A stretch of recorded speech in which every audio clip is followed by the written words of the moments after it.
Bonjour mes amis et bienvenue à nouveau. Hier, le 12 avril, ont eu lieu les élections les plus importantes depuis 2 générations en Hongrie, on pourrait dire. Viktor Orban, je suis sûr que vous avez entendu ce nom, est au pouvoir depuis 16 ans, il a pris le pays en otage et, par ce biais, il a pris l'Union européenne en otage. Ainsi que certaines décisions que l'Union européenne pourrait prendre et souhaite prendre. Par exemple, le prêt de 90 milliards d'euros à l'Ukraine, c'est Viktor Orban et la Hongrie qui y ont opposé leur veto. 90 milliards. L'Ukraine pourrait faire beaucoup avec cette somme, nuire à la Russie. Mais Viktor Orban a empêché cela. Hier, c'était le jour des élections en Hongrie et ils ont voté. Les Hongrois ont fait leur choix et c'était le changement. Ce n'était pas Viktor Orban, c'était Péter Magyar, partisan de l'Union européenne. C'était une victoire écrasante pour Péter Magyar et le parti d'Isha. Maintenant, j'espère que je le dis correctement. Le parti de Viktor Orban est le parti Fidesz, qui a perdu. Le parti d'Isha a gagné et ils ont obtenu une majorité des 2/3 au Parlement, ce qui signifie qu'ils peuvent modifier la Constitution. Et ils doivent le faire. Magyar sera le prochain Premier ministre de la Hongrie et, à l'heure actuelle, il est en passe d'obtenir une supermajorité des 2/3, suffisante pour démanteler complètement le système d'Orban. Un chapitre de 16 ans est terminé. La Hongrie avait le droit de veto dans l'Union européenne. L'Union européenne, qui est l'un des blocs économiques les plus puissants au monde, est très favorable à l'Ukraine. Et il ne pouvait pas adopter de nouveaux paquets de sanctions. Il ne pouvait pas accorder de nouveaux prêts à l'Ukraine. Tout cela parce que l'allié de Poutine, Viktor Orban, l'a voulu ainsi. Eh bien, ce chapitre est maintenant terminé et c'est une très mauvaise nouvelle pour la Russie. La Russie vient de perdre un allié majeur au sein de l'Union européenne. Ils ont perdu leur cheval de Troie. Comment Orban a-t-il pu rester au pouvoir pendant 16 ans dans un pays démocratique ? Eh bien, l'une des façons dont Orban a cherché à asseoir son pouvoir a été d'adopter une nouvelle constitution en 2011 qui a classé de nombreux domaines politiques comme des lois cardinales nécessitant une majorité des 2/3 pour être modifiées. Avec presque 100% des votes comptés, l'opposition hongroise a accompli ce qui semblait impossible. Au fait, quel était le slogan de l'opposition hongroise ? C'était « Ruskik Haza ». Je ne sais pas si je le prononce correctement, alors corrigez-moi les Hongrois si je fais une erreur ici. Ruskik Haza. Les Russes, rentrez chez vous. Le slogan de la révolution hongroise de 1956 a été repris par les opposants d'Orban pendant la campagne, comme signe de protestation contre les liens étroits de son gouvernement avec la Russie. Les Ukrainiens disent pas la même chose depuis de nombreuses années, et cela arrivera aussi ici. Des élections pour un nouveau Premier ministre hongrois auront lieu dans les 30 jours, ce qui signifie que le mois prochain, il y aura un nouveau Premier ministre hongrois. Et un nouveau chapitre dans l'histoire hongroise, et dans l'Union européenne. En effet, ce seul pays avait le pouvoir de veto et de contrôle sur la diplomatie de l'Union européenne envers la Russie et l'Ukraine, et ce pays était la Hongrie. Et ils ont agi comme Poutine voulait qu'ils le fassent. C'est terminé maintenant. Mais une bonne question est où Péter Magyar, le nouveau Premier ministre de la Hongrie, ira-t-il d'abord ? Eh bien, il le dit lui-même. La Hongrie sera de nouveau un allié solide dans l'Union européenne et l'OTAN. Nous allons renouveler et poser une base solide et, si possible, élargir la coopération du groupe de Visegrad. Dans cet esprit, mon premier voyage sera en Pologne. Excellent choix. Pour renforcer l'amitié millénaire entre la Pologne et la Hongrie. Mon deuxième voyage me mènera à Vienne et le troisième à Bruxelles afin que nous puissions ramener chez nous les fonds européens auxquels le peuple hongrois a droit. Parce que la Hongrie reçoit depuis 16 ans des centaines de milliards de fonds européens qu'Orban et son cercle le plus proche ont simplement volé. Ils l'ont volé, ils ne l'ont pas utilisé au bénéfice du peuple hongrois. Eh bien cela va changer maintenant. Que pensent les Russes du changement de pouvoir en Hongrie ? Eh bien voici Maxime Kalachnikov. Orban, c'est fini. La situation de la politique étrangère de la Russie va devenir nettement plus compliquée. Les Russes eux-mêmes admettent qu'ils ont perdu une marionnette et un allié. L'Arménie, la Syrie, le Venezuela, peut-être l'Iran et maintenant aussi la Hongrie. La liste des pays qui échappent au contrôle de la Russie s'allonge. Et oui, Poutine est en train de perdre. On pourrait presque dire qu'ils perdent un allié par an. Ils perdent des alliés majeurs partout dans le monde. Alors qu'est-ce que l'Union européenne va faire en premier, maintenant que la Hongrie est, espérons-le, de retour parmi les amis de l'UE? Eh bien, tout d'abord, faire enfin passer ce plan d'aide de 90 milliards d'euros pour l'Ukraine. Ensuite, frapper la Russie durement avec le 20e paquet de sanctions et remettre en route tout ce qu'Orban avait bloqué et arrêté. Maintenant, je dois rappeler aux gens que beaucoup croient à la propagande, selon laquelle l'UE est faible, lente et ne fait rien. Mais la Russie souffre à cause de l'UE. L'UE était le principal partenaire commercial et la principale source de revenus pour la Russie avant le paquet de sanctions. Mais maintenant, tous les quelques mois, l'UE adopte un nouveau paquet de sanctions, ce qui nuit à la Russie très progressivement. Mais cela s'accumule, comme vous pouvez le voir avec l'état de l'économie russe. C'est le résultat de ces 20 différents paquets de sanctions. Eh bien, pour l'instant, il y en a encore 19, mais il y aura ce fichu 20e paquet de sanctions, et c'est vraiment douloureux pour l'économie russe. Eh bien, concernant l'économie russe, examinons la production de drones et de missiles. Par exemple, Romanov, l'un des blogueurs pro-Kremlin, est favorable aux opérations militaires spéciales de la Russie. Voyons ce qu'il en pense. Production de missiles en Russie. Observation. Comme je l'ai écrit il n'y a pas si longtemps, la production de missiles en Russie a été réduite. Beaucoup de commandes militaires sont revues à la baisse. La raison est simple, des coupes budgétaires. Je vais continuer à lire, mais je dois rappeler aux gens que ces coupes budgétaires, elles signifient que la Russie ne récolte pas autant d'argent qu'elle en aurait besoin pour la production de missiles et de drones. Ils ne le font pas à cause de chaque paquet de sanctions de l'UE et des sanctions des États-Unis, qui malheureusement ont été suspendues pour le moment. Mais l'UE joue un rôle majeur dans la diminution des revenus que la Russie perçoit. Heureusement, si l'on parle uniquement des missiles, la priorité est donnée aux drones d'attaque. Comme vous pouvez le voir, les guérants sont en cours de modernisation, et récemment la 5e génération a été présentée. Un drone bon marché, fiable, simple. Bien sûr, les budgets ont également été réduits dans ce domaine, mais pas autant qu'ailleurs. Il y aura moins de lancements de missiles, moins de drones aussi, il n'y aura plus 1000 drones d'attaque et 15 missiles par vague d'attaque. Maintenant, il pose sérieusement des questions sur les cibles. On ne peut plus simplement rapporter n'importe quoi. Dans le dernier paragraphe, dit qu'auparavant, les Russes. Ils possédaient tant de drones qu'ils n'avaient là pas à être précis dans leur rapport et pouvaient juste frapper ou inventer ce qu'ils voulaient. Maintenant qu'ils comptent les drones et les missiles parce qu'ils en produisent de moins, les supérieurs demandent « Qu'as-tu touché avec ça ?» Et ce n'est pas seulement Romanov. Cela remonte jusqu'au ministre de la Défense de la Russie qui aurait soi-disant fait un rapport à Poutine sur la situation critique des drones. Sur les lignes de front, je vais vous lire. Le document soi-disant divulgué, un rapport du ministre russe de la Défense, Andrei Belaousov, au président Vladimir Poutine, a été rendu public. Le document circule sur l'internet russe. Son contenu est activement débattu par des experts militaires et des auteurs de chaînes Telegram spécialisées dans le domaine militaire.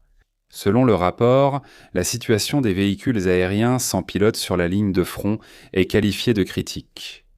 Le document ne parle pas seulement de la supériorité numérique de l'ennemi en matière de drones, mais aussi du passage significatif de la partie ukrainienne à une technologie de nouvelle génération.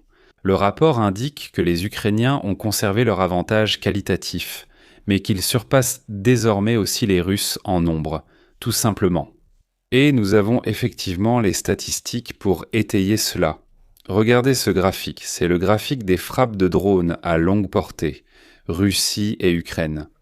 Le mois de mars a été le tout premier, depuis le début de la guerre à grande échelle, où l'Ukraine a dépassé la Russie en frappes à longue portée. Imaginez qu'ils envoient plus de drones vers la Russie que la Russie n'en envoie vers l'Ukraine. C'est presque étrange de le dire à voix haute, mais c'est la réalité en ce moment.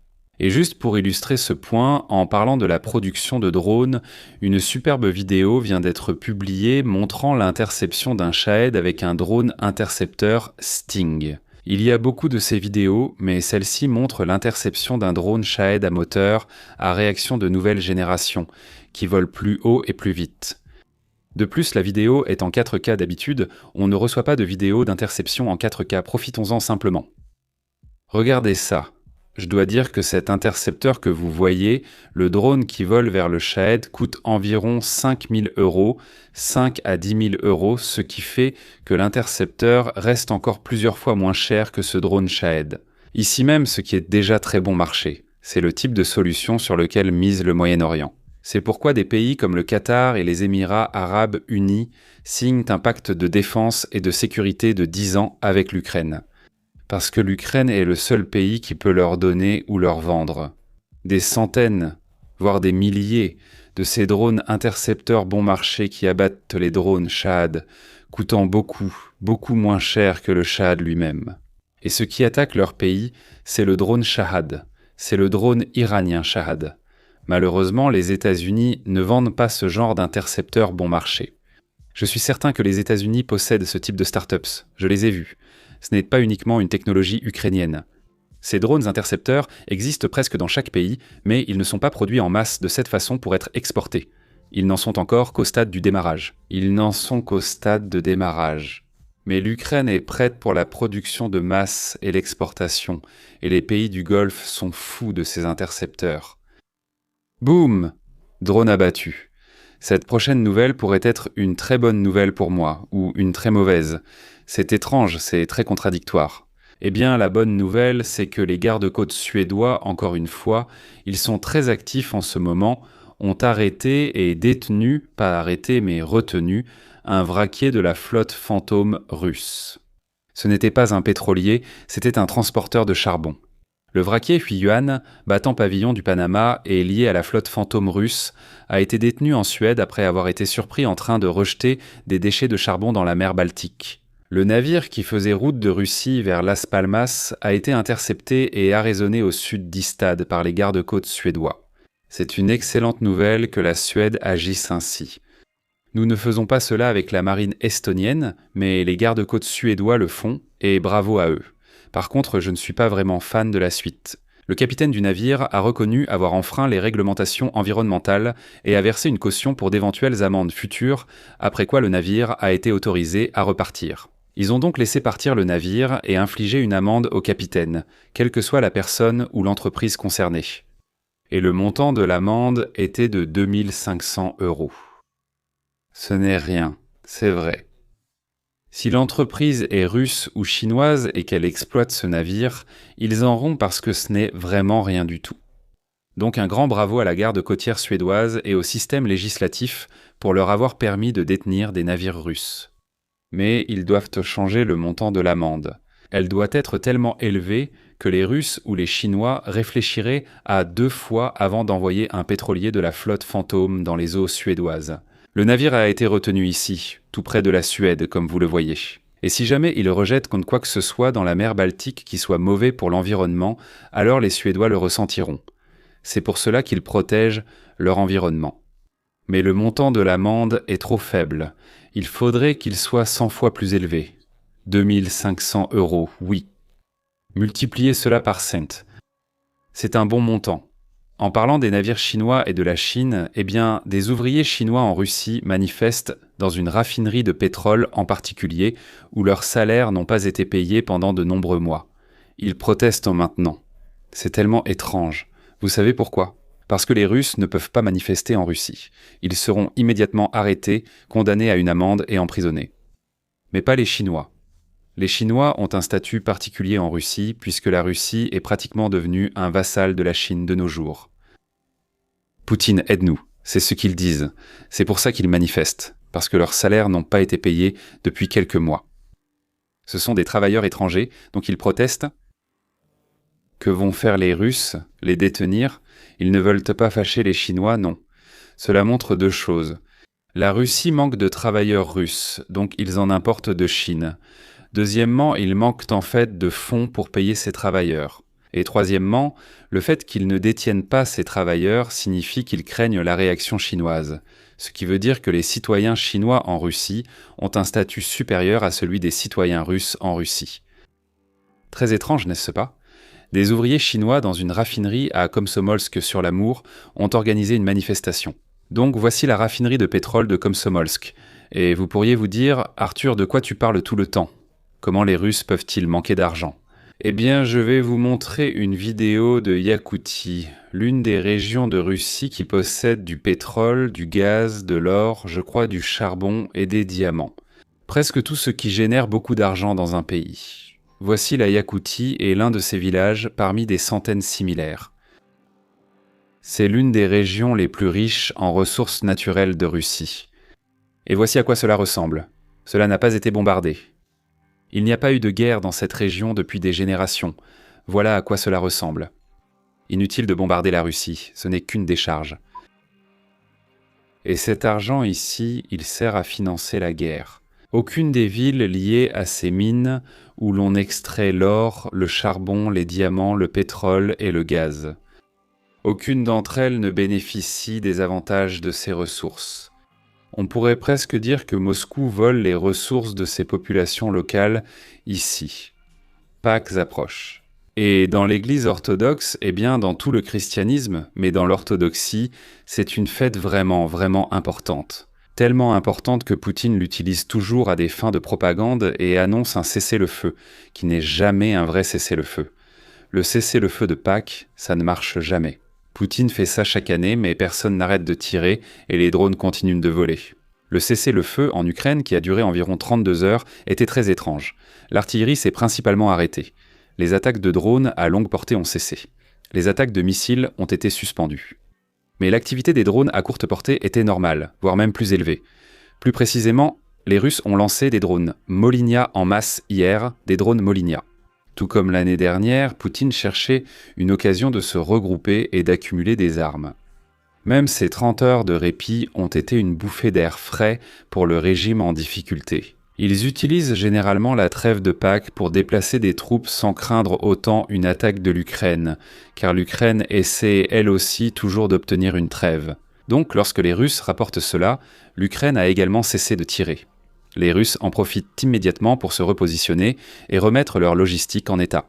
Ici, vous pouvez voir tous les différents équipages avec des drapeaux blancs parce qu'il s'agit d'une trêve de Pâques et qu'ils se déplacent. Ils prennent de meilleures positions. Ils savent pouvoir transporter eau, nourriture, munitions, matériel médical et évacuer les blessés.